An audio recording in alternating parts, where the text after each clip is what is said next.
Cypress Development Corp. is developing a world-class lithium resource in the heart of Clayton Valley, Nevada. The size of the resource makes the Clayton Valley project a premier asset with the potential to impact the future of lithium supply. Cypress Development Corp. trades on the TSX Venture Exchange, symbol CYP, the OTCQB, symbol CYDVF, and on Frankfurt, symbol C1Z1. For more information, please visit our website, cypressdevelopmentcorp.com.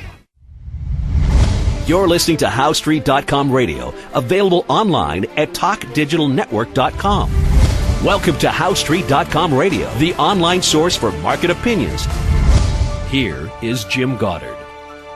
My guest is home ownership consultant Ross Kay from thewealthyhomeowner.ca. Welcome back to the show, Ross. And thanks for having me back, Jim.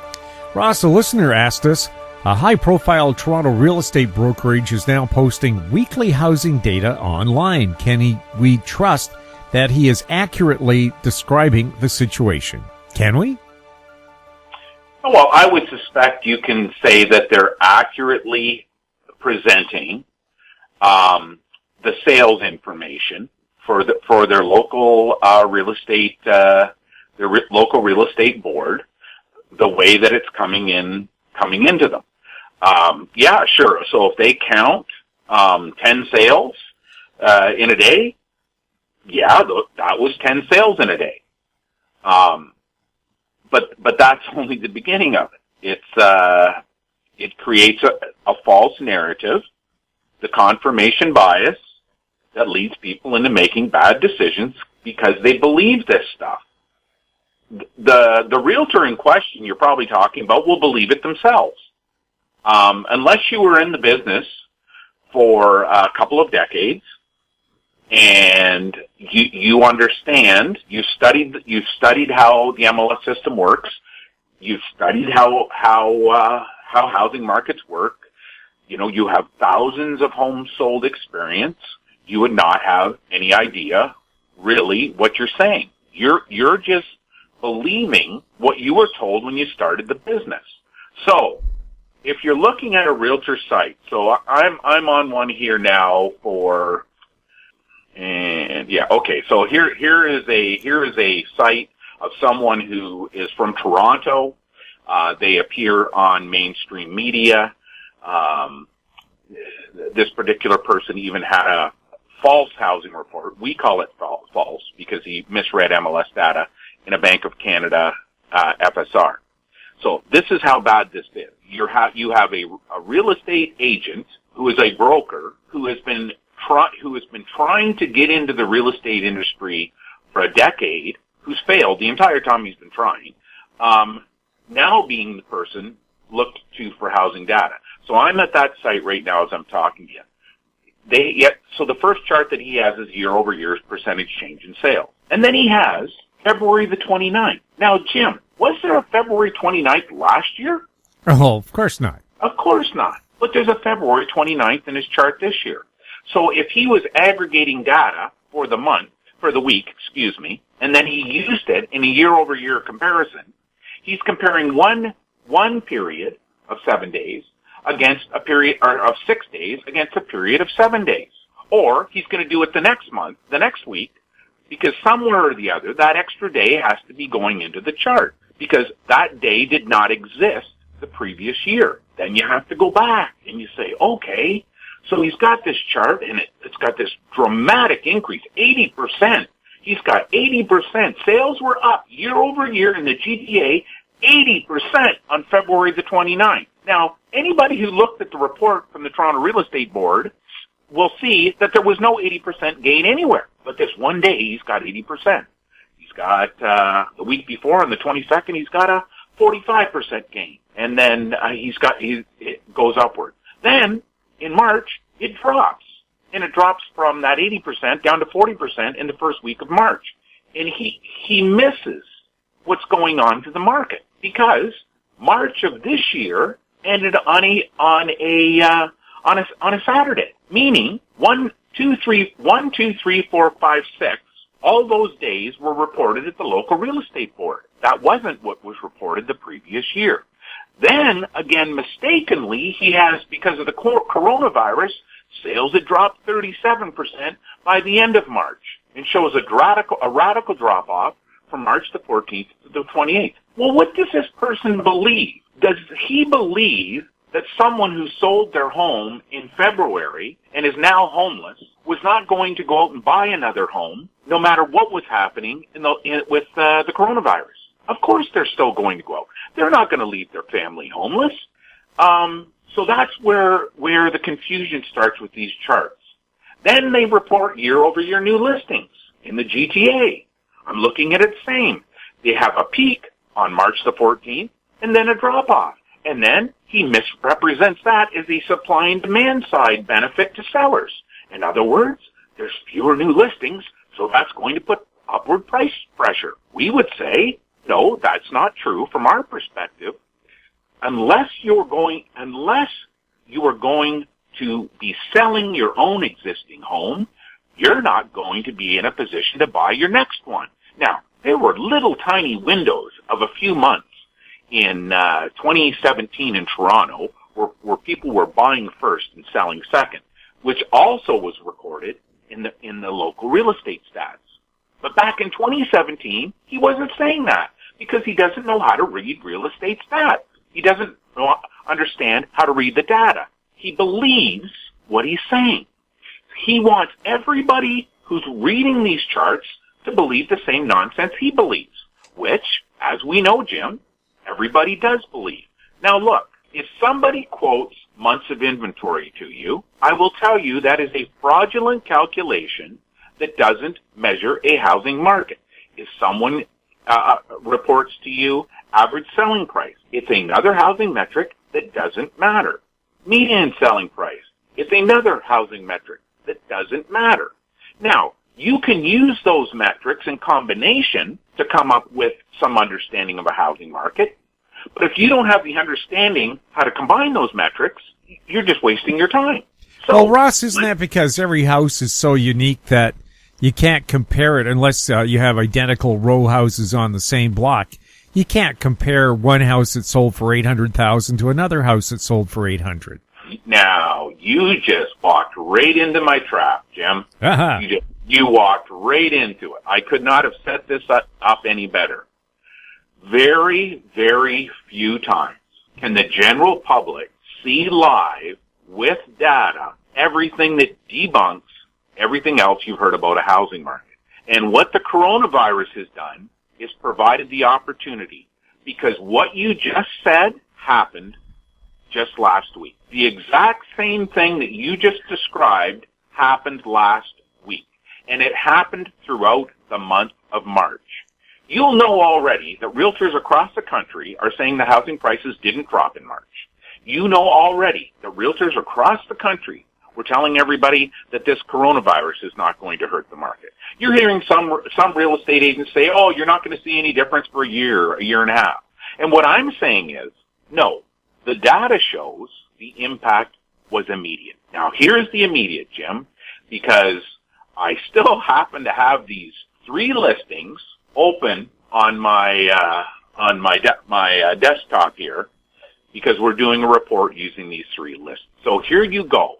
Your words to me were, you're not going to find 3 row houses on the same street that sold to be able to compare house prices, where those 3 houses were close to being the same. Well, I have a street in my city of Burlington, Ontario, right now, where there are 3 homes for sale that are on the same street that are identical.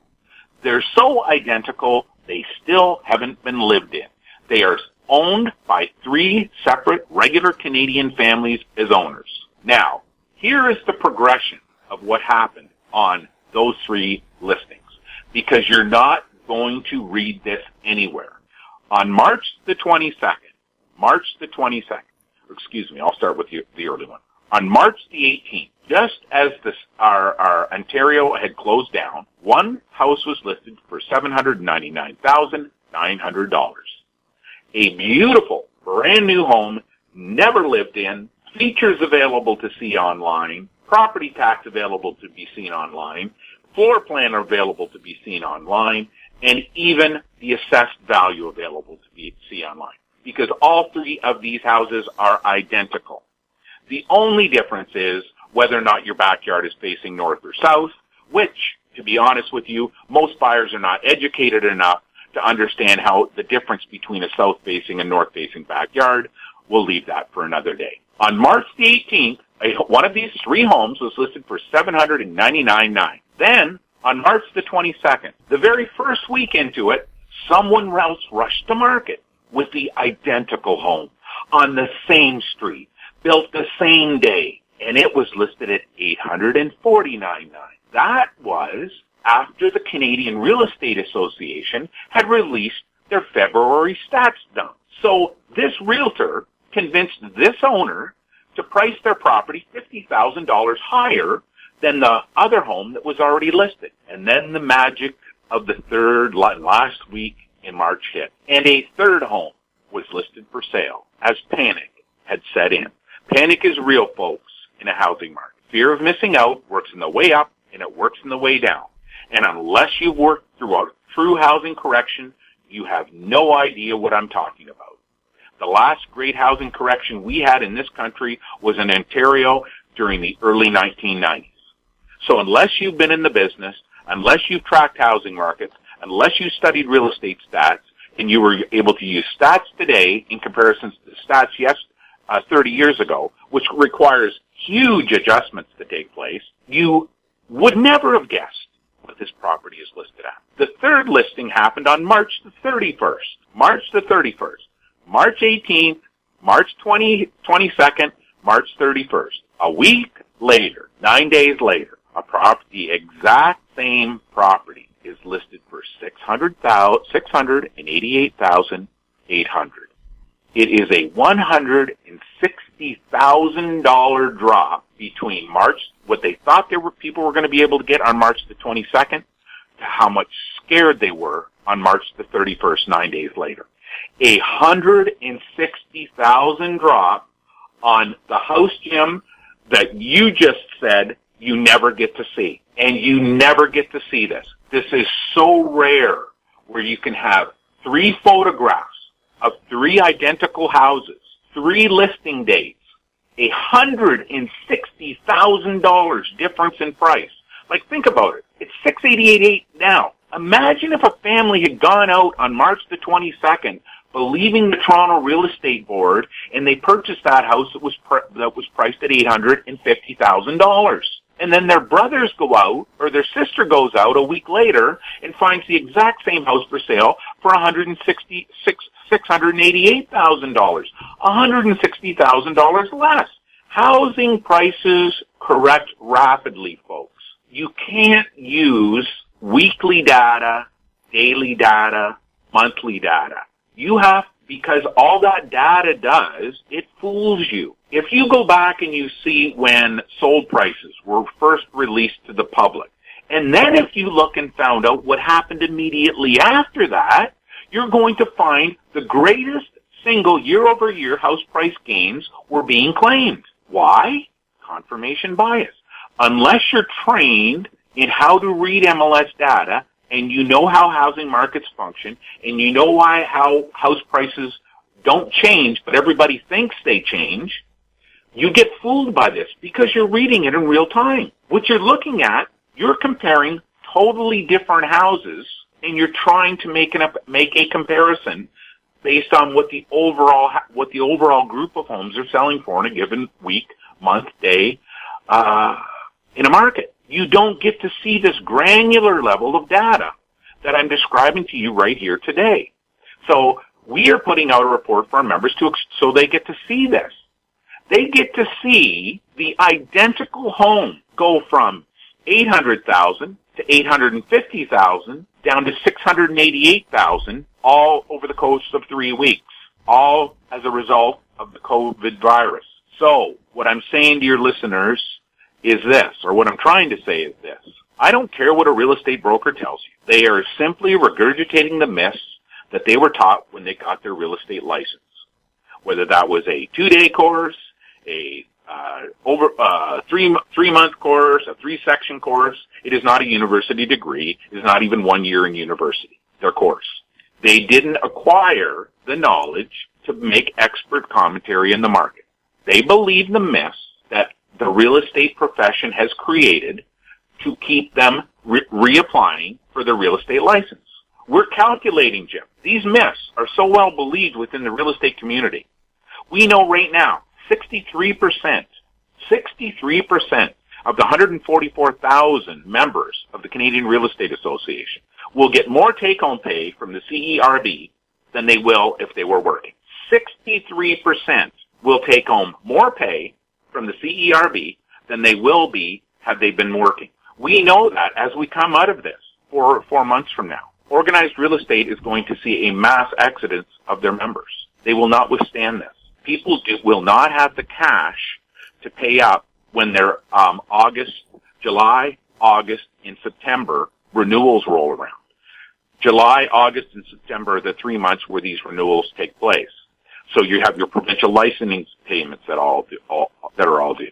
Everything you hear coming out of your Real Estate Board of Greater Vancouver, your Toronto Regional Real Estate Board, OREA, BC CREA, Alberta Real Estate Association, Calgary Real Estate Board, Centris, the Montreal Real Estate Board. Everything you hear from coast to coast from those boards is done for one reason, so that people, their members, have enough confidence to write a check for $1,500 in July or August or September and to continue going on paying desk fees. What has never happened is they've had access to 4 months of $500 a week, which they will realize is more money than they were making in the real estate business. What you mentioned, Jim, and listeners, this was a fluke that he fell for this trap. I guess a good interviewer is supposed to do that.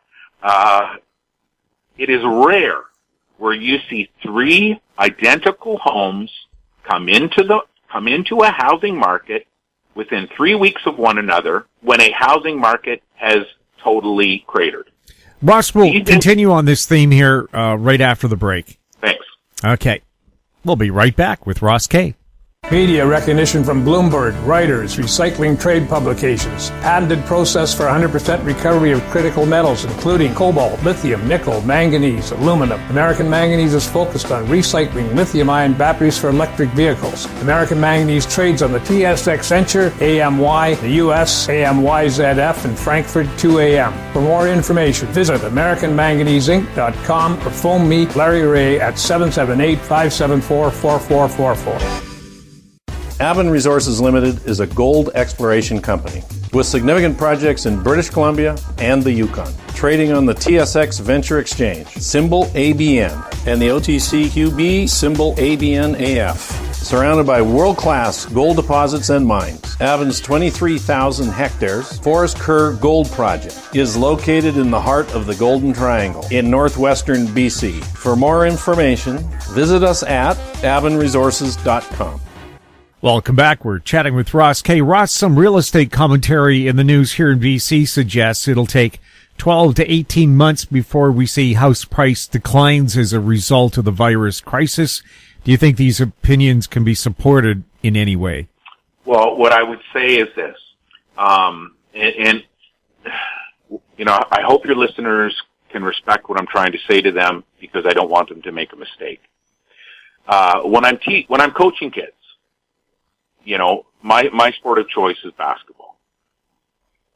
My kids are coached that you have to practice a basketball shot 100,000 times to ever become an expert at that shot. And it's not just 100,000 times.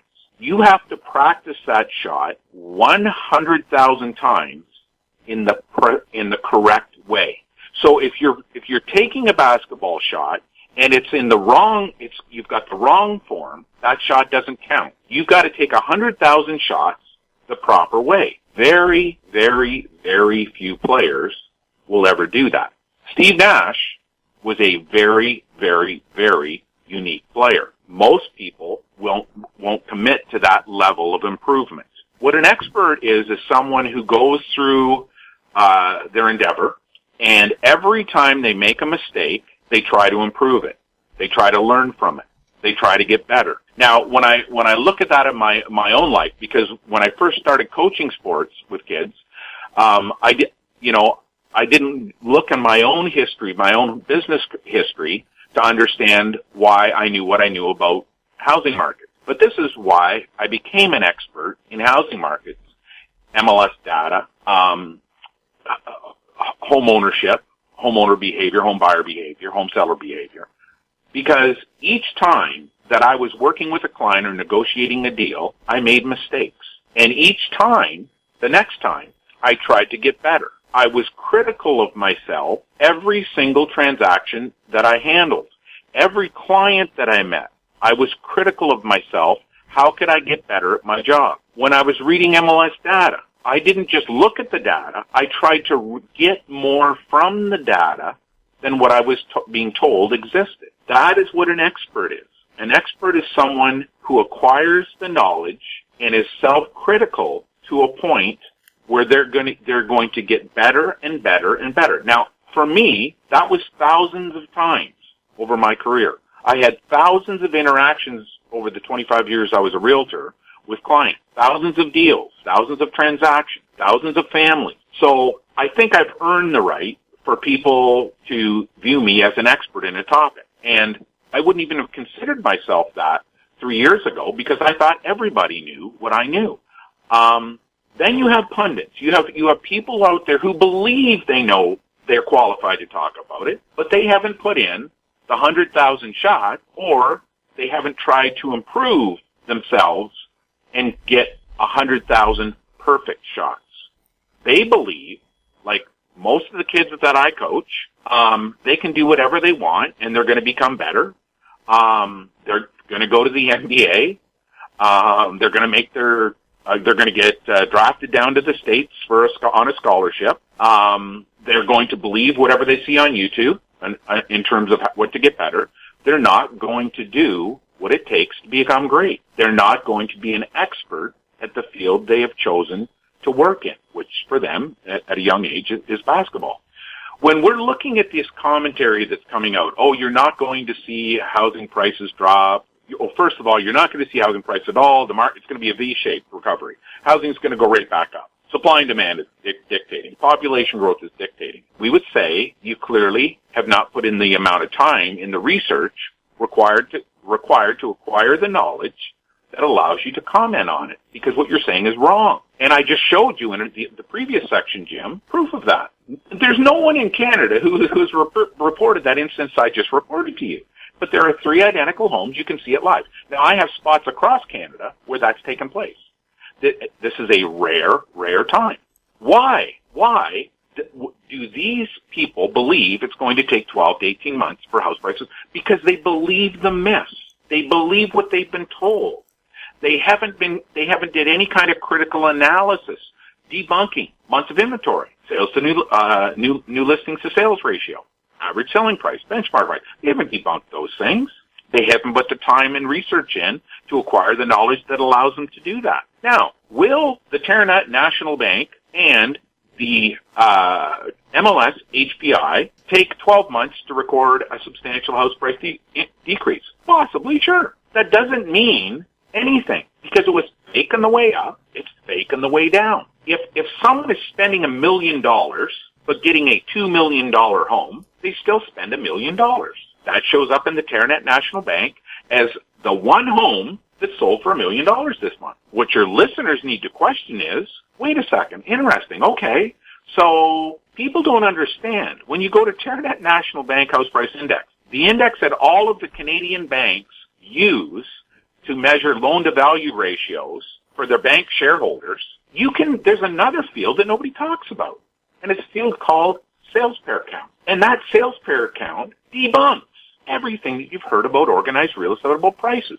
Because if you want to tell me that 1 in 6,000 or a random 1 in 8,000 homes selling randomly across the country in a month is going to measure house price change of the other 5,999 homes around it, or 7,999 homes around it, you're nuts. You're nuts. That doesn't even make any common sense. But that's what everybody believes. That's what everybody believes.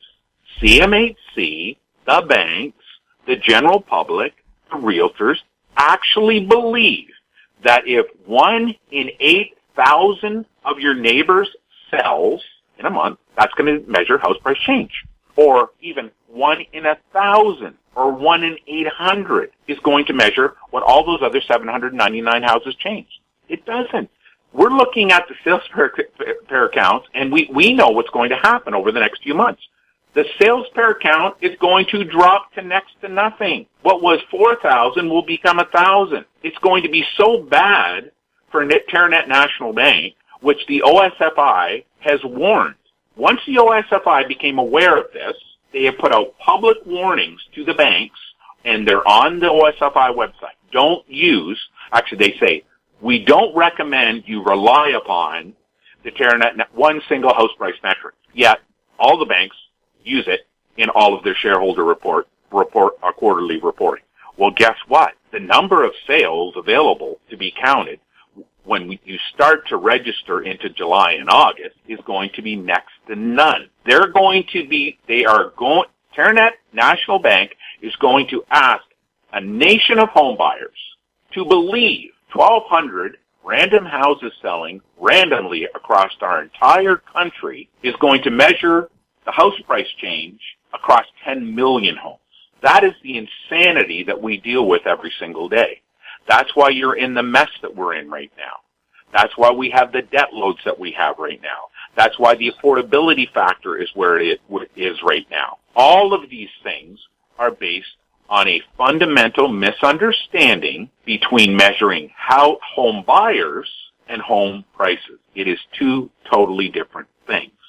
So what I'll tell your listeners is that the way that we see it, we are already recording price drops coast to coast. We are already recording price drops. We have never recorded price drops as rapidly as we have right now. And that includes Vancouver in 2016. These are even bigger price drops. Now, the bigness is not going to be as big in Vancouver because you still haven't recovered from your previous drop. Everybody else is playing catch up right now. And anybody, as we said in the show the last couple of times, Jim, anybody who questions this, if you question how low can a house price really go, all you need to go to do is Calgary. All you need to do is check their MLS, check Realtor.ca, and see the new homes. And get your calculator out and calculate how much a square foot they're building for in Calgary. Because what they're building for in Calgary, they can build the same price coast to coast. The only difference is a little bit of difference in land value. And that's where we're headed today. Supply and demand, myth. Population growth, myth. Long term, it's true. Okay, 5 to 10 year windows, it's true. But on 1 to 5 year windows, it's not. It's a myth. Okay, there is what's called a surge that comes through a market where a certain level of immigration causes a pent-up demand as those people acquire a down payment. Once that down payment is reached, then those people are able to go out and buy a home, depending upon the home prices in the neighborhood you're looking at. Yes, you had the exception in Vancouver where foreign money was coming in and buying ultra-luxury class homes, which the local real estate board misreported as house price gains. 8 to 12 months, whoever is publishing that nonsense clearly is simply a housing pundit. They haven't taken the time and put in the work required to understand how housing markets function and how all of the myths about housing markets, why they exist. We'll have more with Ross Kay right after this. Engineer Gold Mines is focused on the exploration and development of the historic high-grade Engineer Gold Mine situated 32 kilometers southwest of Atlin, British Columbia. Engineer Gold Mines is fully permitted for surface and underground exploration with the drill program now underway.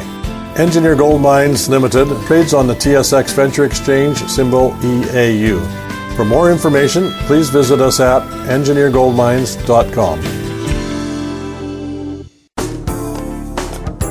Don't miss out. Stay informed. Receive the HowStreet.com weekly recap with thought-provoking podcasts, radio, and articles delivered to your inbox. Sign up for the HowStreet.com weekly recap on our homepage at HowStreet.com. Welcome back. We're speaking with Ross Kay. Ross, a lot of news has been written about debt and home equity loans and bank risks. What's your view on these three topics that so many pundits are now commenting on?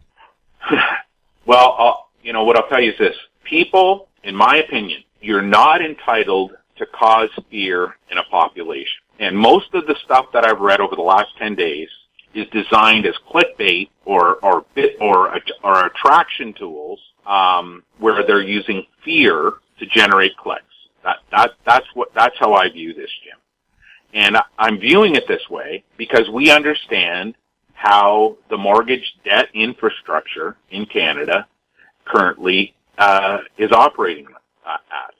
So what I mean to say by that is HELOCs today, measuring the amount of HELOC today debt and risk, is not the same as 2008, which was not the same as 1995. They are not the same. HELOCs today will not be recalled as all the fearmongers are out there talking about today. You have people out there saying that they're experts, talking about scaring Canadian families, that the bank is going to take your money when it gets deposited in your bank account from the CERB or for unemployment insurance.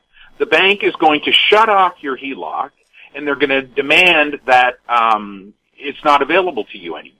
Nonsense. The vast majority of HELOCs as of 2020, in other words, since around 2013 forward, are collateral mortgages registered against the property. If you have a HELOC with a bank that is a collateral mortgage, which generally speaking is called a readvanceable mortgage, which is a great tool for a homeowner, cannot be called by the bank because they have already registered it on your title. Now, when your mortgage comes up for renewal, that's a different story, as it has been for the last 50 years. If a bank doesn't want to renew your mortgage, they don't want to renew your mortgage. But to set up fear in the Canadian public about HELOCs is unethical. It's fear-mongering, and it's false. There will be a small percentage of the HELOC debt in Canada that is unsecured, a small percentage. Now, your listeners are wondering what I'm talking about. Let's look at them already what they're talking about businesses drawing upon their line of credit and they're exhausted and the banks are going to cut their line of credit off. Clearly, people saying that don't interact with the companies who drew upon their HELOCs. Because I can tell you that there are press releases in the press right now that you can go out and read from large corporations where they told you the reason they were drawing in their HELOC. The reason they were drawing on their HELOC was to keep paying wages while they were shut down. There's a major company down in the States that I'm just talking to a client about here. They drew $105 million on their line of credit on the 14th of March. They did that so that they could pay their staff, keep them employed for the next 2 weeks. They were anticipating, of course, that the virus situation would be short-lived based on the information we had all been given, falsely given by that time. Yeah, right, don't wear a mask. Anyways, this company drew 100, and they put a press release out that they were doing it. They weren't hiding anything. It wasn't unscrupulous.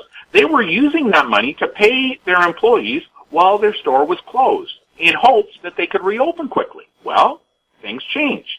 So those employees are probably now going on to unemployment, and whatever HELOC room that they have left, they'll use that to pay their rent, their hydro, until stores open up again. It wasn't a bad decision. It wasn't imprudent. I mean, there comes a time when we have to quit insulting the intelligence of people, the intelligence of families, the intelligence of the ordinary Canadian. There is no I look at it this way, Jim.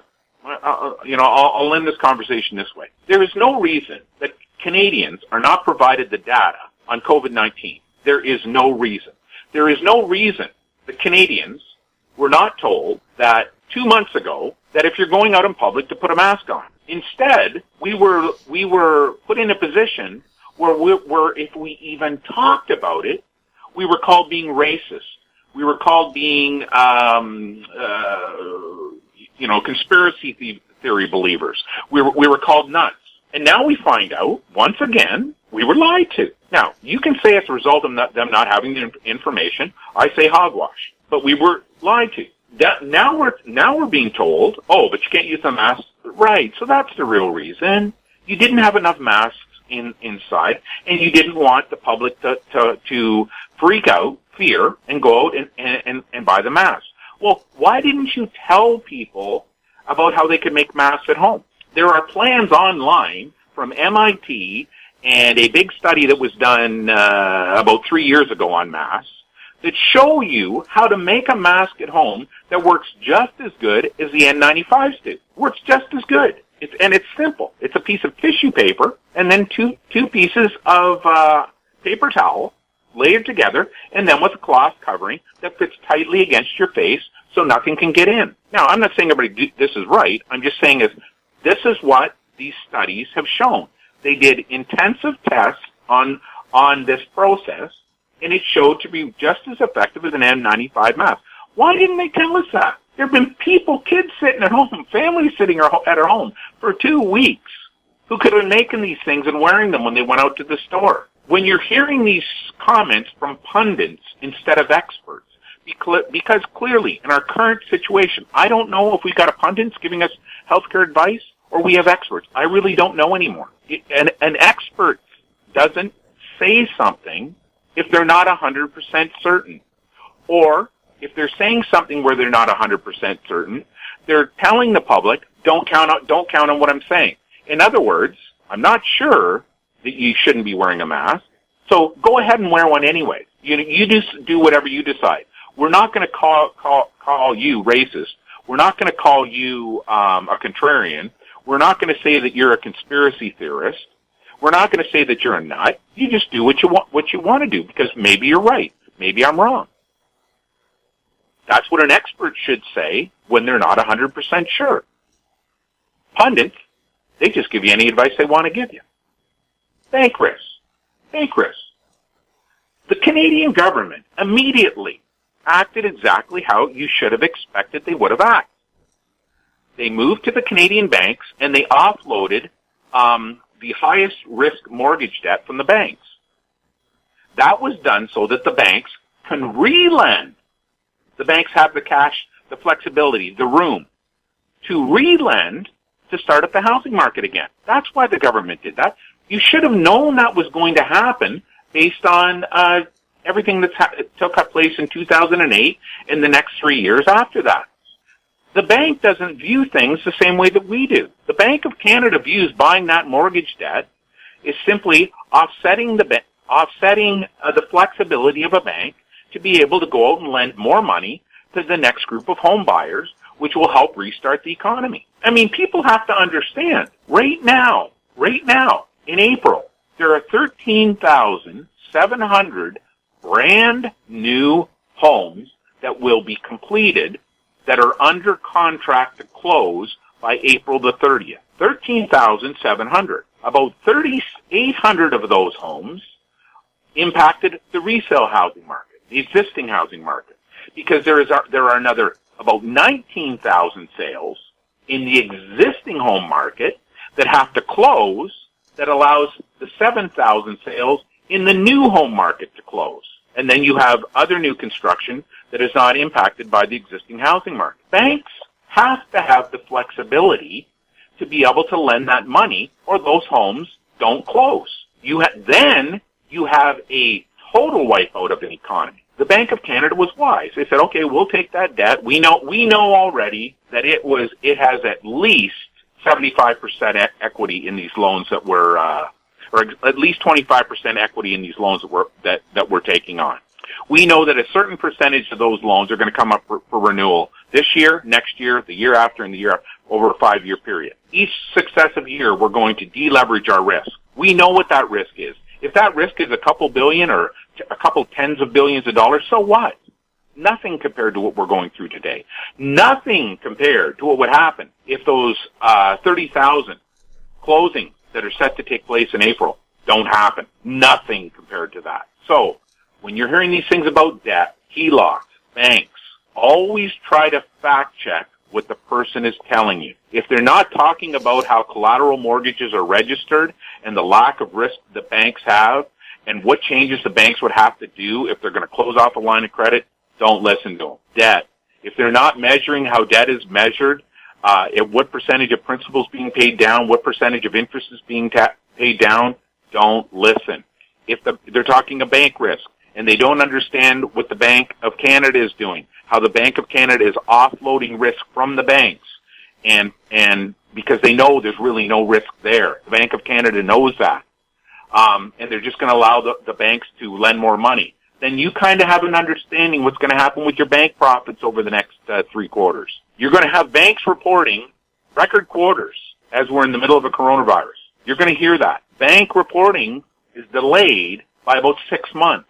There is so much pent-up mortgage debt that needs to be booked just to close the sales that have already been recorded in this country. If that mortgage debt wasn't lent, we would be into the deepest depression that you could ever imagine. Unless they're making those comments and they haven't the expertise to answer or disprove what I'm saying, you're listening to a pundit, you're not listening to an expert, you're having fear, they're using fear to try to get you to click on what they have to say. I think it's unethical. I think it's the worst thing that could happen at this time in our lives, and we will do whatever we can to debunk things that we believe to be misstatements. Ross, thank you so much for chatting with us. Hey, thanks for having me on, Jim.